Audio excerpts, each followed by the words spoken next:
Bienvenue à tous dans ce nouveau numéro des directs Grand Débat. Le plaisir est tellement grand que de vous savoir très nombreux à nous suivre à travers le monde via Canal+, au 346 et sur d'autres plateformes numériques. Ce magazine direct Grand Débat, vous nous suivez en direct de Kinshasa, capitale de la RDC. Nous recevons des grandes figures qui commentent, qui critiquent, qui analysent les grandes questions qui font l'actualité au pays. Vous le savez, la RDC d'ici 20 décembre, c'est le grand rendez-vous tant attendu. Le peuple congolais se rendra aux urnes pour se désigner des nouveaux animateurs des institutions, notamment le président de la République, des députés nationaux, provinciaux, sénatoriaux, ainsi que d'autres. Mais entre-temps, la situation sécuritaire dans la partie Est bat encore son plein avec le phénomène Ouazalendo. Que dire de cela? Tout de suite, nous allons en parler avec notre invité. Et pendant ce temps, nous rappelons que la CENI a, sur sa liste provisoire, retenu les 24 candidats à la présidentielle du 20 décembre prochain. Une surprise ou encore quelque chose qui a été fait à dessein? Nous en parlerons tout de suite avec notre invité. Il s'agit d'Edi Mbouya Oumba. Il est cadre de l'UDPS Kibassa, il est membre de l'Union Sacrée, donc l'UDPS Kibassa, qui est membre de l'Union Sacrée. Edi Mbouya Oumba, merci d'avoir répondu à l'invitation de ce magazine direct Grand Débat. Merci M. Kamanga. Le plaisir est pour moi de répondre encore à votre invitation. Encore que chaque fois que nous avons besoin de nous adresser à notre population, nous utilisons toujours vos antennes pour nous adresser à notre base. Merci encore de votre confiance. Et alors, vous allez bien? Oui, nous allons bien. Vous, personnellement? Personnellement, nous allons bien. Je vais bien et le parti aussi va bien. Le parti va bien? Oui. UDPS Kibassa, ça oui, se porte bien? Je suis cadre de l'UDPS Kibassa, vice-président fédéral de la FUNA, ici à Kinshasa. Et aussi un notable du Olomami, à Kamina, avec une grande base de la jeunesse derrière moi. En tout cas, le parti se porte bien. Le parti se porte bien à la veille des élections. Est-ce que le parti ne vit pas avec peur au ventre? Non, pas du tout. Nous avons suffisamment travaillé pendant les 4 ans. Nous avons travaillé et avant les 4 ans, nous étions sur le terrain en train de travailler. Et il est vrai que pendant ces 4 ans, nous avons intensifié le travail de la redynamisation du parti. Et là, nous sommes vraiment rangés à nos des batailles pour affronter les élections de décembre. Et nous espérons avoir beaucoup de députés. Voilà. Élection à laquelle vous-même vous n'êtes pas partant? Évidemment, nous sommes partants. Vous, personnellement, vous n'êtes pas partant? Non, moi, personnellement, je ne suis pas partant. Et alors? Edi Mbouya Oumba. Je devais, évidemment, parce que nous sommes dans un regroupement, au nom du quota des membres alliés qui sont...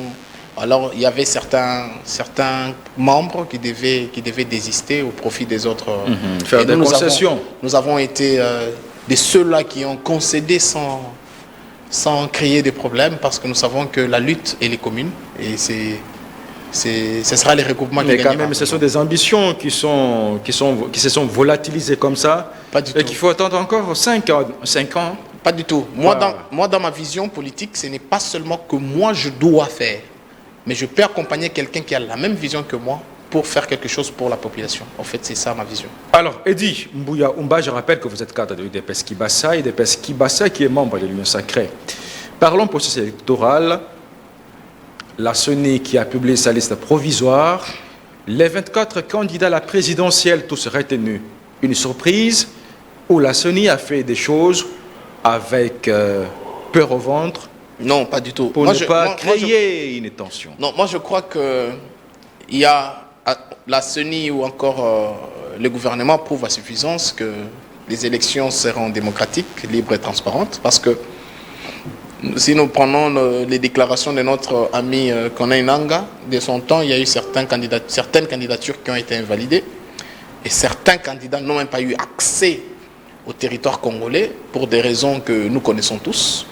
Mais cette fois, tous les prétendus ou encore tous les prétendants, ils sont venus, ils ont déposé leur candidature et la CENI, en tant qu'organe technique, a examiné les dossiers de fond en comble. Ils ont estimé que toutes les candidatures étaient recevables. Voilà pourquoi la CENI a fait sa part et il a publié la liste provisoire. Est-ce que la CENI ne l'aurait pas tel fait pour donner, par exemple, à la face du monde que tout irait mieux? Non, pas du tout. Moi, je crois que la CENI, dans son indépendance, elle a jugé que les documents ou les dossiers demandés, les dossiers de chaque candidat étaient conformes et étaient complets. Voilà pourquoi ils ont estimé que Encore faudra-t-il que la Cour constitutionnelle s'y prononce, parce que la CENI n'a publié que la liste provisoire. Voilà. Mais alors, vous le savez même, lors du dépôt de la candidature de Moïse Katumbi, il y a eu des remous, que la CENI exigeait, par exemple, les originaux. Ça fait parler de soi. Non, il est du devoir de la CENI de faire correctement le travail, parce qu'il ne faudrait pas qu'à un certain moment, qu'on dépose seulement les copies, et c'est pendant qu'il y avait ce qu'on appelle je vais dire des rumeurs dans l'opinion publique, que voilà, et la CENI devait se rassurer réellement que les documents qui ont été donnés, ils devaient avoir un soubassement des originaux. C'est des pleins droits, c'est des bonnes guerres. S'ils ont demandé cela et que les documents ont été déposés, ils ont certifié que c'était conforme, voilà pourquoi ils ont déclaré que cette candidature était recevable. Mais la Cour constitutionnelle continue son travail. Donc aujourd'hui, cette démarche n'était pas du tout ciblée. Voilà. Aujourd'hui, les 24 candidats à la présidentielle retenus, ce n'est qu'une paire de manches. Il faut attendre la suite. Non, ce sont des étapes. Et puis, il n'y a pas que la liste provisoire à la présidentielle qui a été publiée. Il y a la liste provisoire à la députation provinciale. Il y a aussi municipale.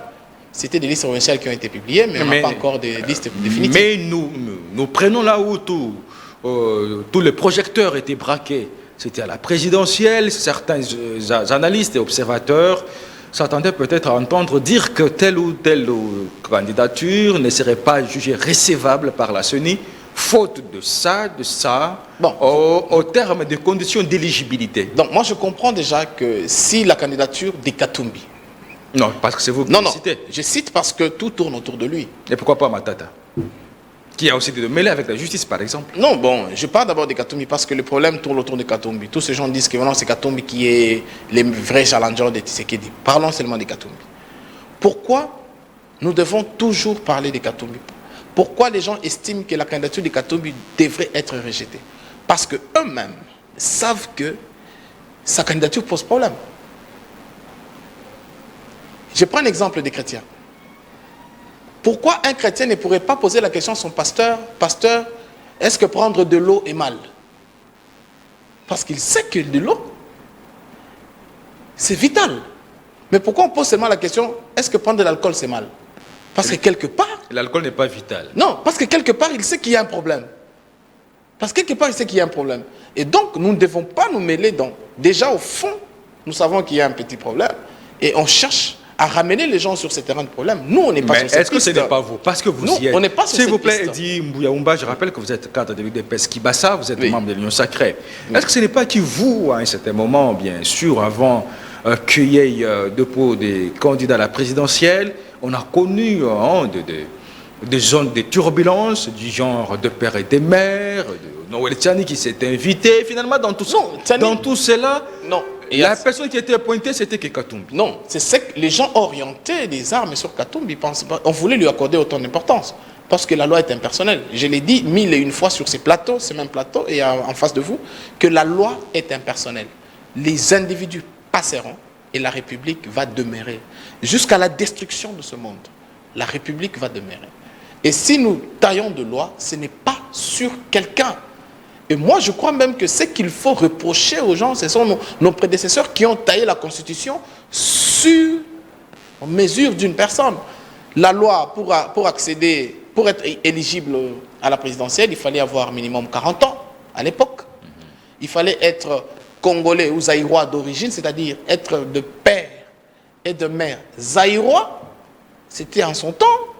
Mais ils ont carrément enlevé congolais d'origine, être des pères et des mères zaïrois. Ils ont dit des nationalités congolaises, point. De quel niveau, on ne sait pas. Parce que nous savions déjà quelque part que le monsieur qu'on visait n'avait pas 40 ans. À l'époque, il devait avoir 26 ans. Et après 4 ans, il devait avoir 29 ans et demi. Ça allait être à 30 ans, qu'on avait réduit les 40 ans à 30 ans. Et tout ça. Donc, c'était vraiment une veste taillée sur mesure. Et pourtant, avec leur pratique habituelle, ils pensent qu'en ramenant la loi des pères et des mères, c'est viser quelqu'un. On est en train de remettre le train sur les rails. Parce qu'en son temps, de Mobutu, Tchani n'était pas là. C'était des pères et des mères zaïrois.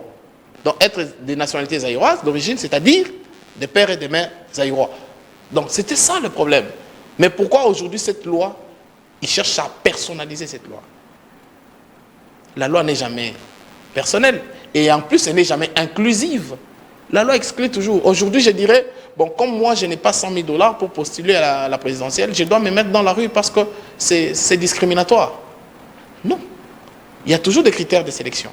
Il y a toujours des critères pour participer à tel ou à tel concours. Donc, je crois qu'aujourd'hui, si Tiani avait proposé une loi, ce n'est même pas une loi nouvelle. Moi, je crois qu'il a sûrement lu les textes de la République et il a fait aussi un parallélisme avec certaines lois de certains pays africains. Par exemple, comme en Algérie, ils sont même allés plus loin. Il faut être de père et de mère algérien, se marier à une femme algérienne, ayant de père et de mère algériens, ayant même la religion musulmane. Donc, ils sont allés un peu plus loin. Tout ça, c'est pour sécuriser la République. Je crois qu'en 2018, avant que Kabila ne parte, il a signé une ordonnance disant que pour être gouverneur de la banque, il fallait être de père et de mère congolais. C'est-à-dire être congolais d'origine, c'est-à-dire de père et de mère. Banque centrale seulement.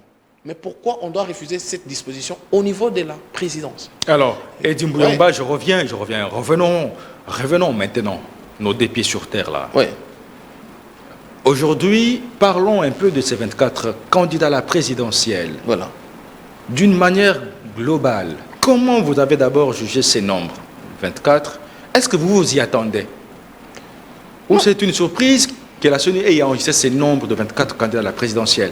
Pas du tout. Ou bien il y avait déjà des têtes et d'affiches, mais qu'on n'estimait pas même arriver à 5, à 10, à 15 ou à 20, non, jusqu'à 24. Moi, personnellement, je m'attendais même à avoir plus. Moi, personnellement, parce qu'il y avait déjà certaines voix qui s'élevaient, certaines ambitions qui s'élevaient. Bon, c'est de leur droit. Et moi, je crois que de tous ces 24 candidats, je peux dire, bon, Fatih qui est à côté, contre les 23 candidats, bon, je ne vois pas, peut-être il y a certaines candidatures fantômes.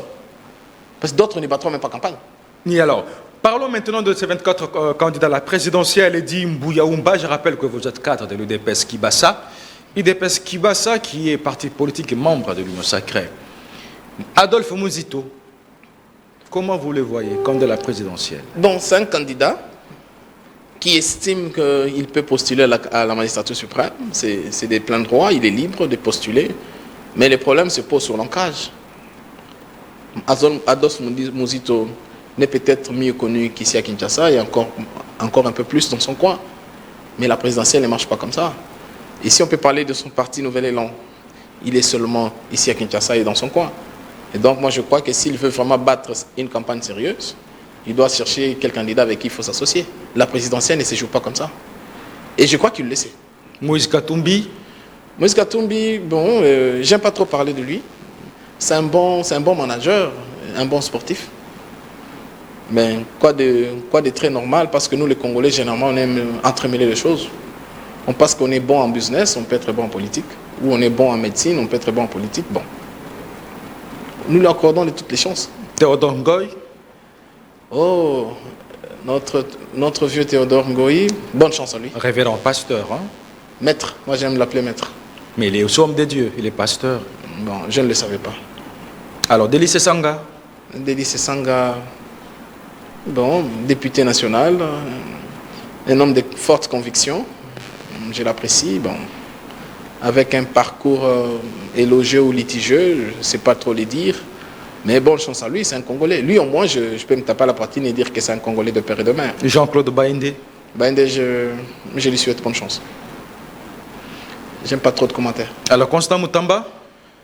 Jeune, ambitieux, et il dégage de l'énergie, avec plein de convictions. Bonne chance à lui. Marie-Josée Ifoku. Les dames d'abord. Elle revient, ce n'est pas la première fois. Oui, elle revient. Elle a été candidate malheureuse en 2018. Quoi de très normal de réessayer encore. Parce que, comme notre ami Sarkozy a dit, la réussite est un hasard. Donc il faut essayer, réessayer jusqu'à ce qu'elle pourra réussir. Bon, bonne chance à elle. Noël Tchani. Noël Tchani, les patriotes. Bonne chance à lui. Selon vous, les patriotes par rapport aux autres? Non, en tout cas, ça m'engage. Alors, Matata Pogno. Matata Pogno, un autre candidat litigieux.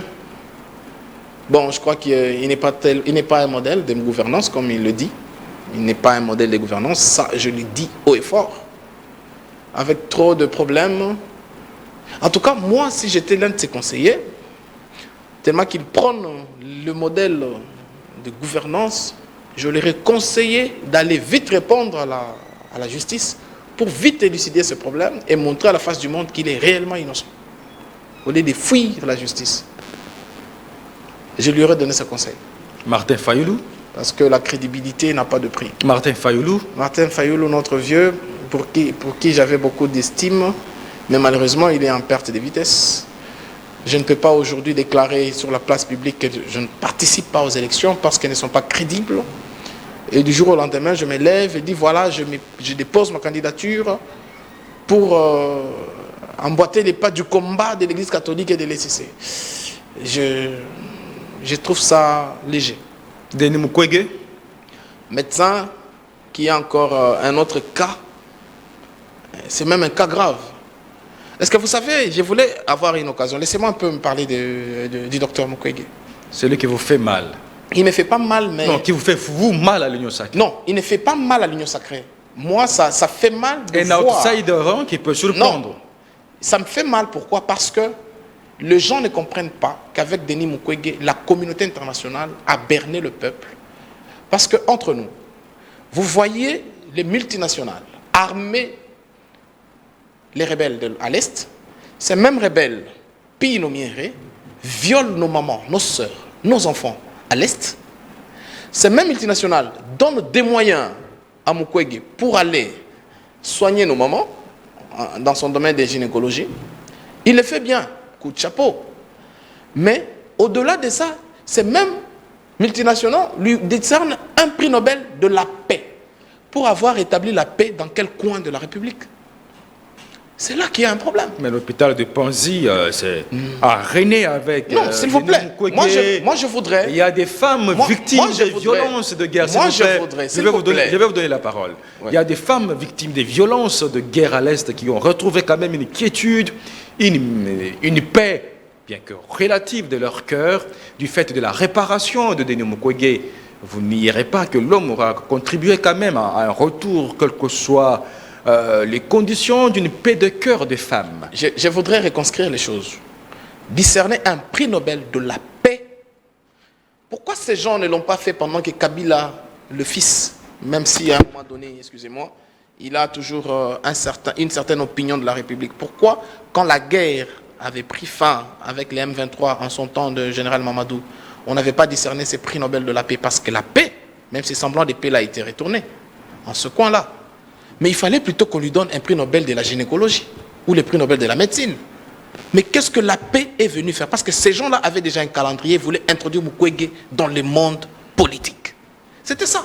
Et il a commencé à visiter toutes ces grandes figures. Tantôt il était avec Bill Gates, avec Clinton, tantôt avec Hillary, tantôt avec tous ces gens-là qui ont financé la rébellion à l'Est. Est-ce que c'est-à-dire Mukwege de faire la politique? Est-il interdit? Est-il un péché? S'il vous plaît. Est-ce un péché? Laissez-moi avancer. Ce n'est pas un péché, c'est un Congolais.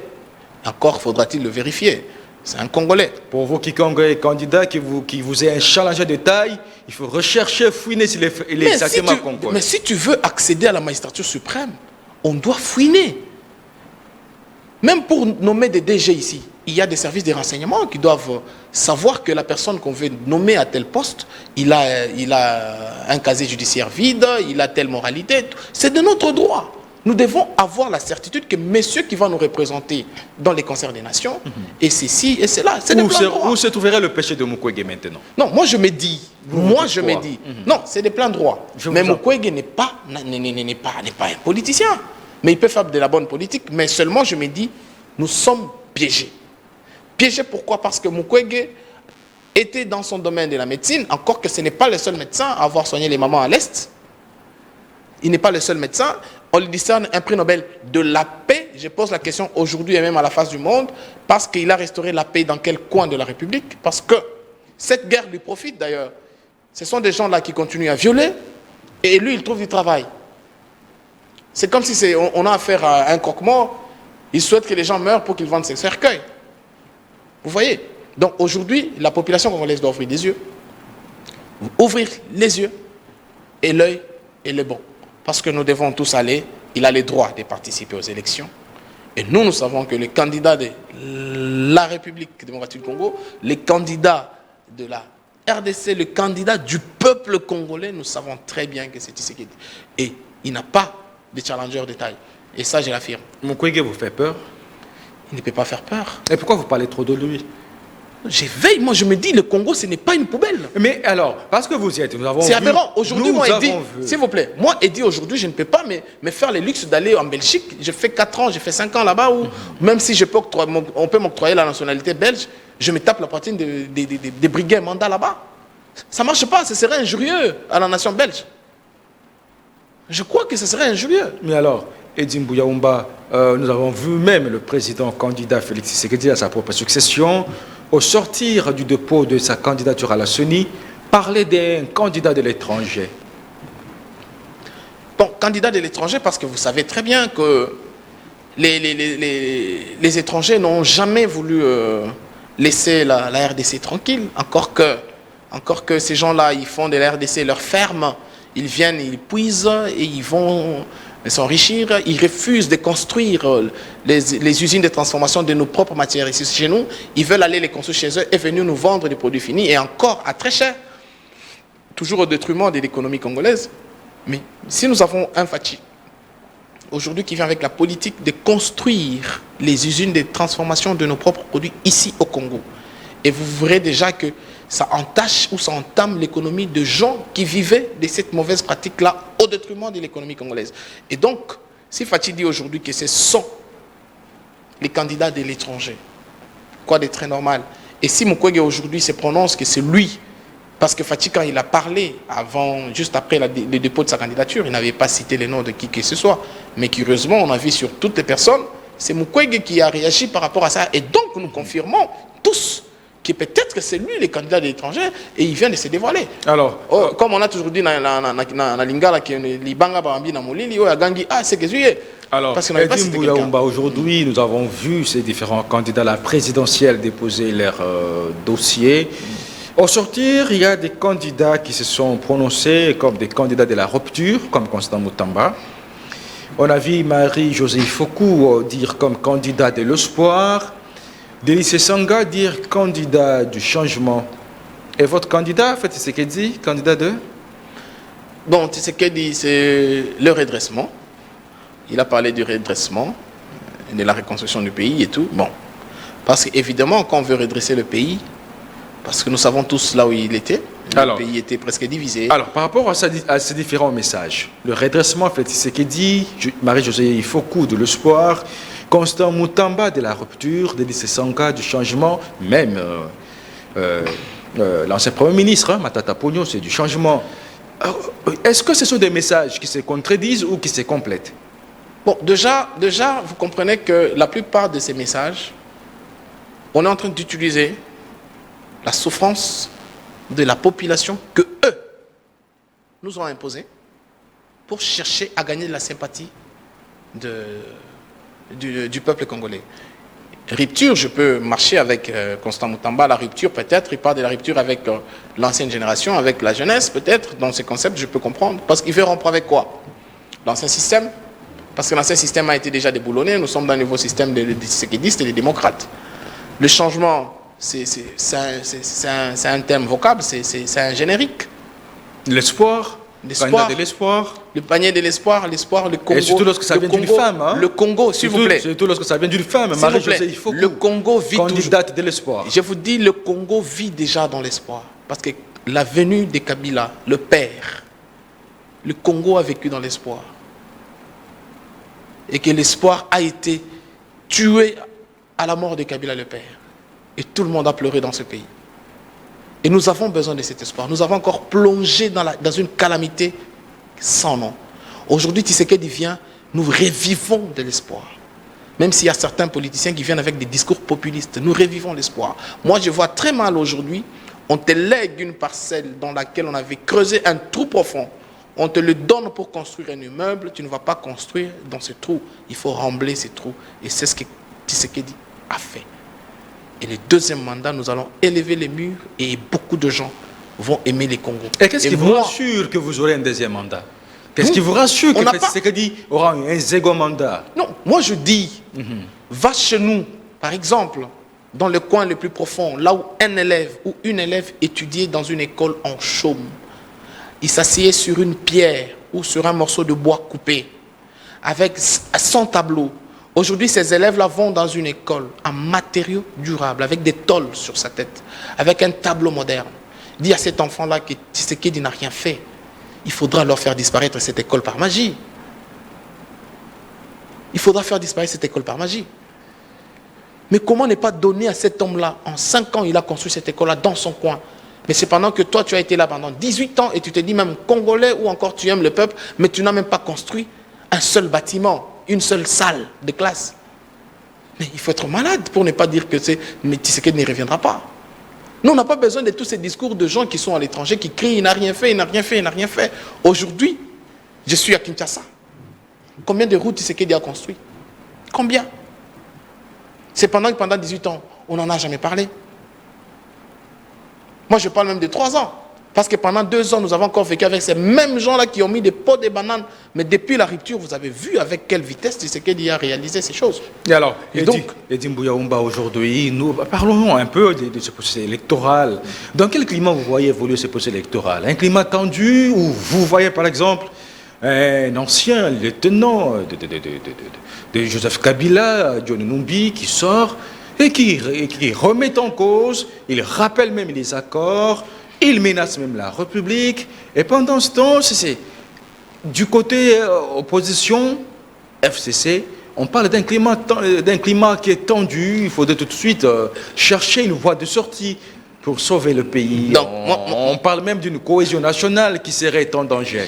J'aimerais reconstruire les choses. Parce que d'abord, premièrement, la cohésion nationale n'est pas en danger.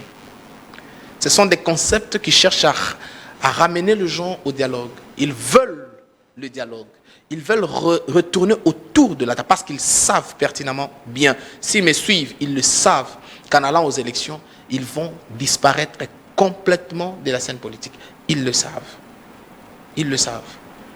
Aujourd'hui, dire que le climat est tendu, non, je ne parle pas d'un climat tendu. C'est un climat d'agitation de leur côté parce qu'ils savent. Ils doivent s'agiter comme ça pour créer des incidents. De notre côté, nous sommes calmes. Vous êtes calme, mais John Numbi qui parle, non, tout de suite, s'il vous plaît. De votre côté, vous êtes calme, John Numbi qui parle, tout de suite, c'est le chef de l'État qui convoque un repas avec les corps, les officiers. John Numbi qui parle, vous êtes calme, mais tout de suite, c'est le chef de l'État qui ressuscite Eddy Kapende et en le nommant même le commandant 22e région dans l'espace Grand Katanga. Il y a ceci. Apparemment, vous vivez avec peur au ventre. Il y a ceci. À l'issue des déclarations de John Numbi. Il faut comprendre une chose. John Numbi ne fait peur à personne.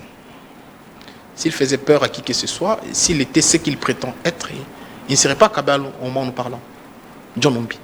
S'il contrôlait l'armée, comme il veut faire croire aux gens, il ne serait pas en fuite, John Numbi. Il ne serait pas en fuite. Il serait ici, il aurait affronté la justice comme un homme, comme on l'a toujours dit. Les hommes ne fuient pas. Les vrais hommes ne fuient pas leur terre pour aller se réfugier ailleurs. Et tu passes devant la télé, la caméra, et tu lances aussi une vidéo sur les réseaux sociaux. C'est ça, ça s'appelle un chantage, et même un chantage enfantin.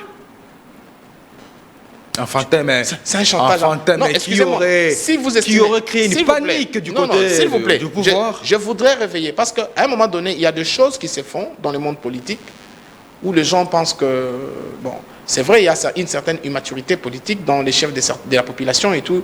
Ils disent que non, les John Numbi qui étaient John Numbi de son temps, les Kabila, les tout-puissants John Numbi n'est plus le même. Il est défait. Il n'est plus ce qu'il était.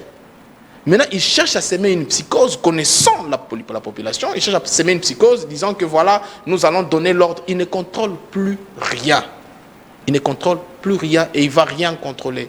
Et alors, je continue en disant ceci. Et si nous estimons qu'on est puissant et on va chasser les monstres, entre guillemets, qu'eux ont créés. Mais parlons des accords.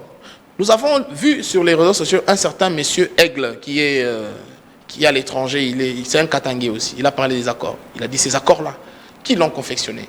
Ce sont eux qui ont ramené les accords chez Tshisekedi. Le premier article disant qu'il doit il ne doit pas les poursuivre pénalement sur tous les crimes commis.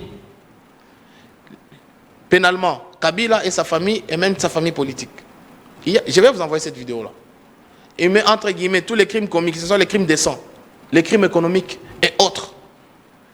Donc, si je regarde dans ces accords-là, que Tshisekedi a accepté de signer, ce n'est pas par naïveté. C'est pour des raisons de cohésion nationale et pour l'unité de ce pays. Bon, à quoi ça servirait de faire la chasse à tous ces caciques-là, si ça peut fragiliser la cohésion nationale? Il a trouvé que, ok, pour les intérêts nationaux, pour les intérêts suprêmes de la République, signons ces accords. Ce n'est pas qu'ils ont signé les premiers bénéficiaires, c'était Fachi. Non. Il avait déjà fait ses 2 mandats. Non, mais sinon, là, c'est selon votre lecture. Non, non. Mais lorsque vous avez suivi... C'est ça la vraie lecture. Non, les premiers bénéficiaires, ce sont ces gens-là. Ce n'est pas ce que Corneille Nangaa dit. C'est lui qui détient... Non, écoutez... S'il vous plaît. Corneille Nangaa. S'il vous plaît. C'est lui qui détient le secret des dieux des élections 2018. Ce n'est pas ce que lui dit. Non, il ne détient aucun secret. C'est un monsieur aventurier. Selon vous. C'est un aventurier. Comment aujourd'hui un marabout, entre nous, comment un marabout pourrait placer à la place publique disant que non, vous savez, c'est moi qui avais donné le fétiche à Kamanga pour tuer son frère. Il lui dit la place publique. Donc c'est un aventurier. Corneille Nangaa doit arrêter les maraboutages. Comment lui, dans sa casquette d'ancien chef de corps comme la CENI, un corps qui relève même de la sécurité, de la stabilité de la démocratie. Et il se met à proférer des histoires avec beaucoup de légèreté. Donc, c'est vraiment un aventurier. Il doit aussi nous dire comment il a acquis des carrés miniers qui étaient dans la province où son frère dirigeait. Il peut nous dire ça aussi. Parce qu'on a récupéré tous ces carrés miniers, et monsieur, il devient opposant. C'est un monsieur qu'on devait arrêter.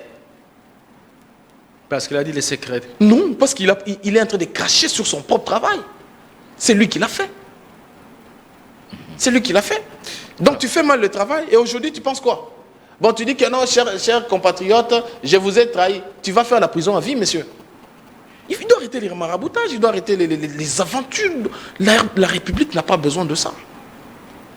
La République n'a pas besoin de ça. Alors, Eddy Mbouyaoumba, je rappelle que vous êtes candidat de l'UDPS Kibassa. Vous êtes membre de l'Union Sacrée. Comment voyez-vous l'évolution du processus électoral aujourd'hui? Pensez-vous que les élections se tiendront bel et bien le 20 décembre, bref, dans les délais constitutionnels? Bien sûr.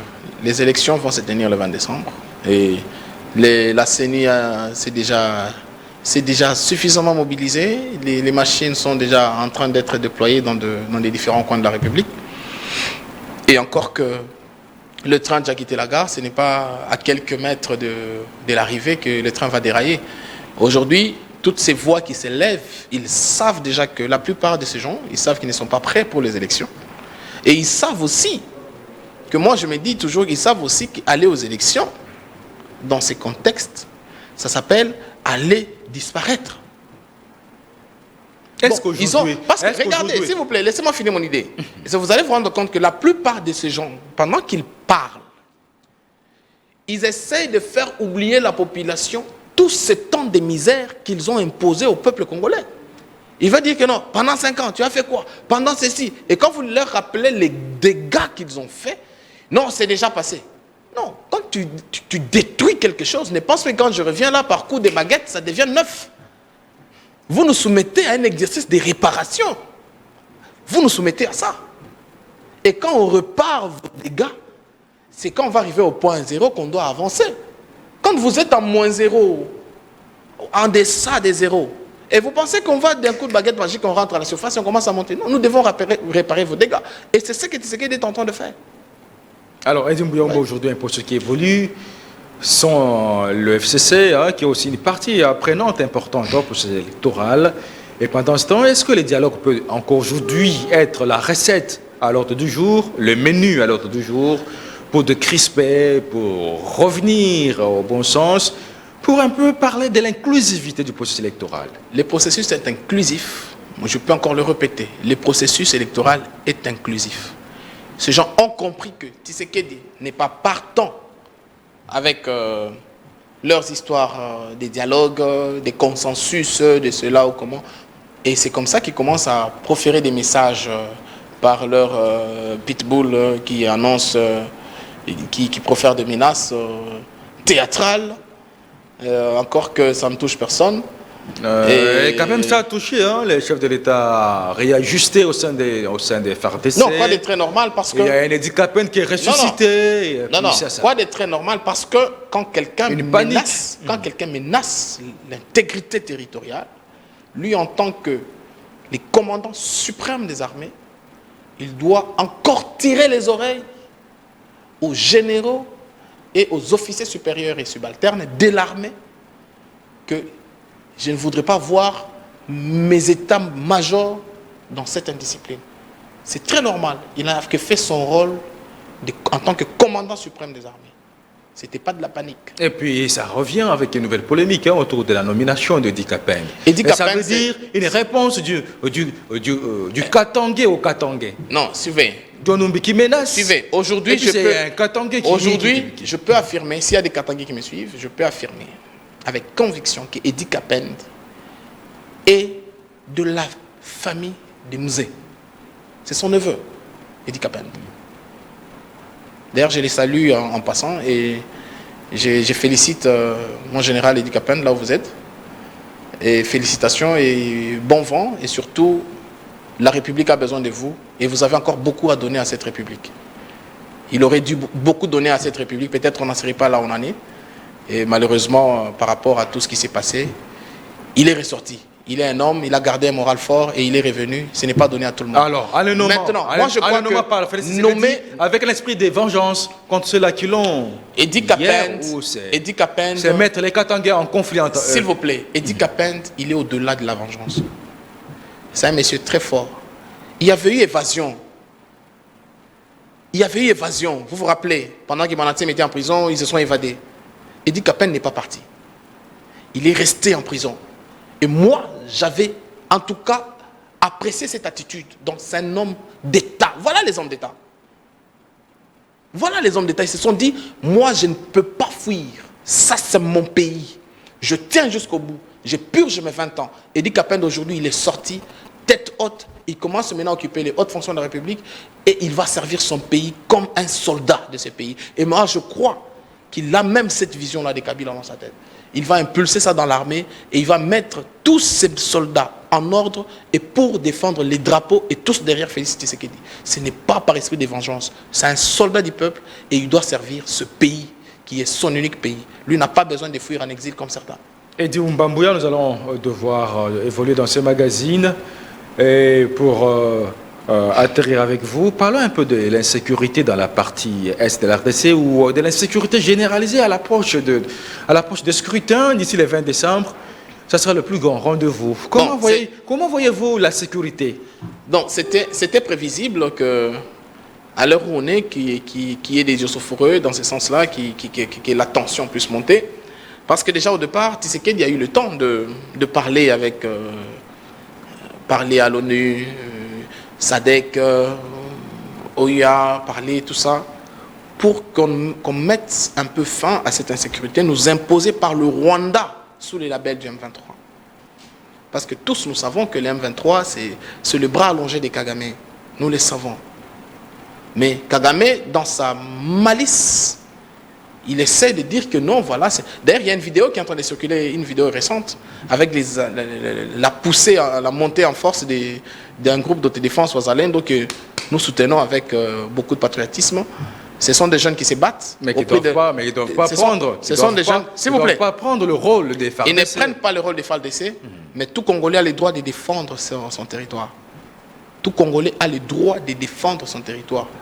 Il en a le droit. Patriotiquement, ce sont des gens qui se battent au prix de leur vie, sans prime du gouvernement, sans rien. Ils se battent pour leur terre. Et en voyant cette poussée, et Kagame dit que non, vous pouvez les repousser, mais ils ne doivent pas entrer au Rwanda. Repoussez-les jusqu'à un certain niveau, ils ne doivent pas rentrer au Rwanda. Non, on s'en fout. Nous, on doit les repousser. Ils doivent quitter le sol congolais. Si le Rwanda estime qu'ils ne doivent pas entrer chez eux, alors qu'ils nous les arrêtent, comme ça, on va les mettre en prison. C'est simple. Ce sont nos voisins. Alors, Edi Mbuyamba, nous allons devoir nous séparer avec vous dans ce magazine, c'est un grand débat. Que dites-vous de ce point de vue des Nations Unies, hein, via Mme Bintou Keïta, la représentante spéciale du secrétaire général des Nations Unies en RDC, qui alerte sur une montée des tensions entre les deux États. Bintou Keïta est allé même loin pour dire que les Wazalendo sembleraient être des gens bien formés, qui utilisaient un armement lourd, l'utilisant à bon escient. Il y a moyen de faire des soupçons et qu'il appelle des États à des retenues.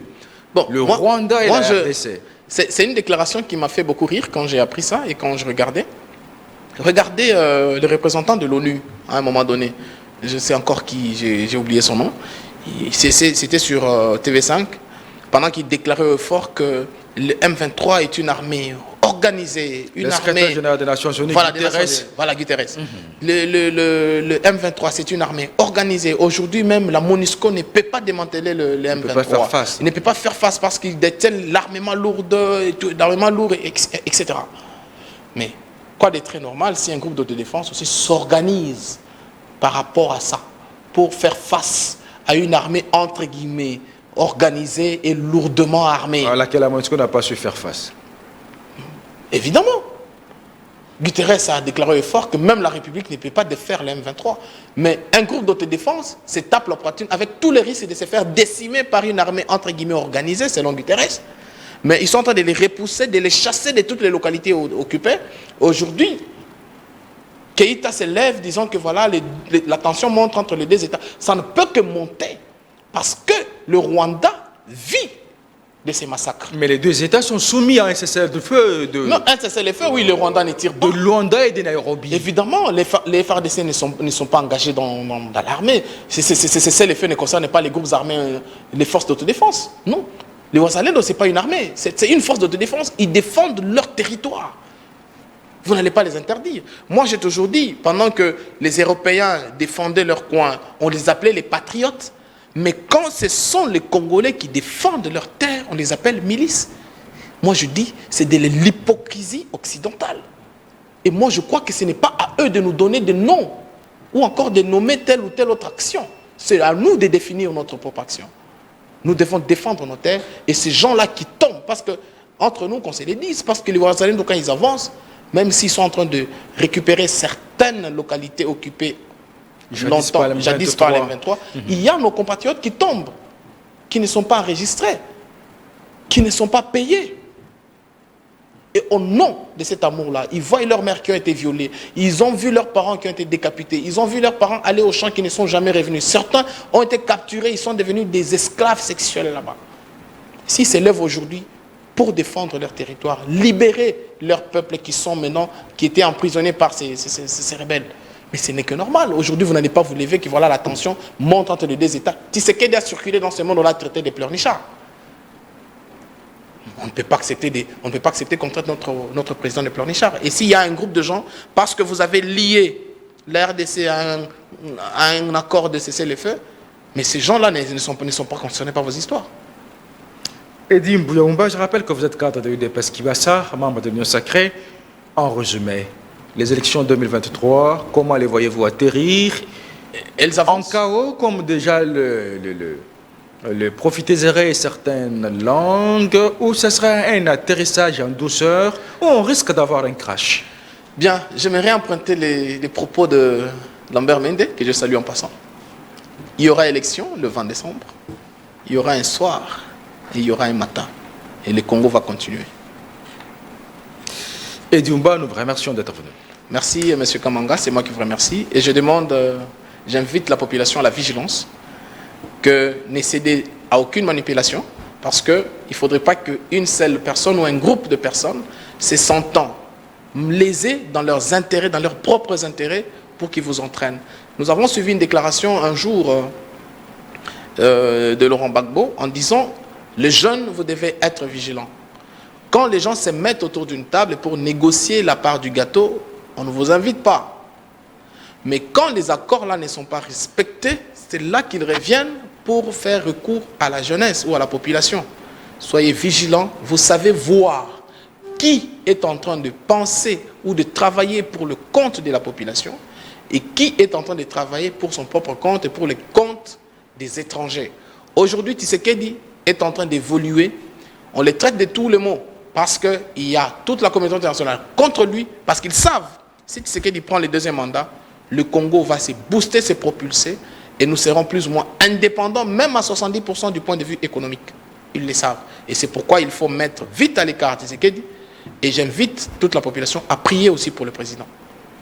Nous devons prier pour notre président, prier pour la République, parce que l'avenir de ce pays en dépend. Tshisekedi a choisi la voix du peuple, Tshisekedi a choisi l'intérêt du peuple, il a choisi l'intérêt de la République. Tous derrière Tshisekedi. Merci d'être venu, Eddie Oumba. Merci, M. Kamanga. C'est la fin de ce magazine direct Grand Débat de ce jour qui a reçu Eddie Mbouya Oumba. Il est cadre de l'UDPS Kibassa. UDPS Kibassa qui est parti politique et membre de l'Union Sacrée. C'est la fin de ce magazine. Le prochain invité sur vous, avec le même plaisir de vous retrouver prochainement. À chacun et à vous tous, excellente suite de nos programmes.